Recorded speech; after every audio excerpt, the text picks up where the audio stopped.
Fixed point representation. Suppose the number to be represented has n digits. In fixed point representation system, the n digits subdivided into n1, n2, where n1 stands for integral part and n2 reserved for fractional parts. እንግዲህ ቁጥሮቹን ስናስቀምጥ በፊክስድ ፖይንት ሪፕሬዘንቴሽን ልናስቀምጥ እንችላለን። የድሮ ማሽን ለምሳሌ እዚህ ጋር ኤግዛምፕል ተሰጥቷል። ካሽ ሬጂስተር ማሽን የሚባለው 5 ዲጂቶችን ብቻ ነበር ሊጽፍ የሚችለው። ስለዚህ ያንን በፊክስድ ፖይንት ሪፕሬዘንቴሽን ስናስቀምጥ ፎር ኤግዛምፕል 000ን ስናስቀምጥ 3 ዜሮዎችን መጀመሪያ ከዛ 2 ዜሮዎችን መጨረሻ ላይ ማስቀመጥ እንችላለን። ከዲሲማል ፖይንት በኋላ ያለውን ወደ መጨረሻ ፍራክሽናል ፓርት ላይ እንጠቀማለን፣ ሌላውን ደግሞ ኢንተግራል ፓርት ላይ እንጠቀማለን ማለት ነው። For example, an old cash register that would ranging any purchase between 0 and 999.99 units of money. Note that there are 5 not 6 working space. working space 5 ዴሲማል ብቻ ነበር የሚይዘው።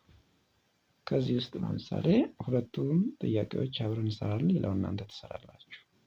So how will the smallest number 0 be represented? 0 እንዴት ሪፕሬዘንት ይሆናል? እሱ ላይ በፊክስድ ፖይንት ሪፕሬዘንቴሽን ሶስቱ ዜሮዎች እዚህ ይቀመጣሉ፣ ከዛ ዶት ይደረግና ሁለቱ ዜሮዎች ይቀመጣሉ።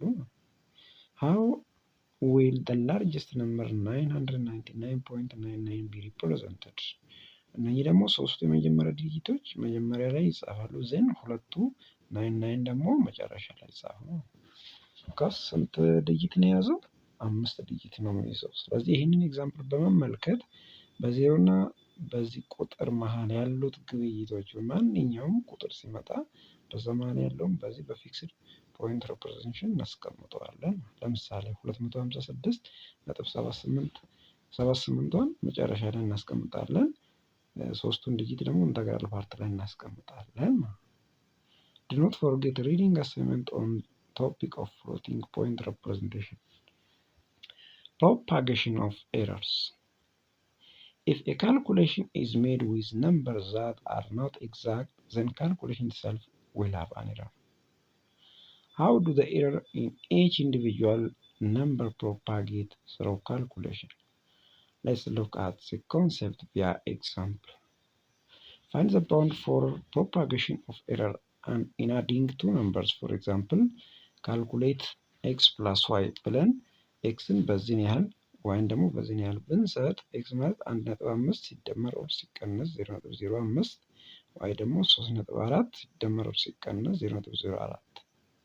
ስለዚህ ባውንዱን እንዴት እንፈልጋለን? ኤክስ ሚኒመም ሬንጁን እንፈልጋለን። ሚኒመም ሬንጁ ከ1.5 ላይ 0.05 መቀነሱ ነው ሚኒመም ሬንጁ ማለት ነው። መጨመሩ ማክሲመሙ ነው ማለት ነው። ስለዚህ ለዋይም ልክ እንደዛው 3.4 ሲደመር ስናደርገው ማክሲመም ሬንጅ ነው የምናገኘው፣ ሲቀነሱ ደግሞ ሚኒመም ሬንጅ። ስለዚህ ሚኒመሙን ከታች አድርገን ሌዛን ኦር ኢኳልስ ቱ ኤክስ ፕላስ ዋይ ሌዛን ኦር ኢኳልስ ቱ ማክሲመም እናደርጋለን ማለት ነው። ማክሲመሙ በሰም የሚሰራው ይሆናል፣ ሚኒመሙ ደግሞ በዲፍረንስ የሚሰራ ይሆናል ማለት ነው። So this is your practice question. Just it's very simple to do, and you also refer materials. Stability of algorithm and conditioning numbers. Since we must live with error in our numerical computation, the next question natural is regarding appraisal of given computed solutions. In view of the fact that the problem and the numerical algorithm both yield errors, a negative answer could make our computation meaningless. This question can be complicated to answer in general, and it leads to notations such as sensitivity and stability. ስለዚህ ኑሜሪካል ላይ ወሳኙ ነገር ሴንሲቲቪቲ እና አልጎሪዝሙ ስቴብል ነው የሚለው ነገር ነው የሚሆነው ማለት ነው። ለምሳሌ የተወሰነች ትንሽዬ ፐርተርቤሽን ፓራሜትር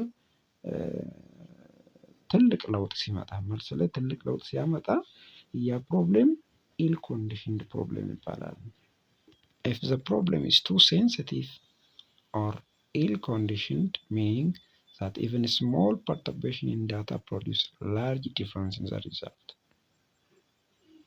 Thank you.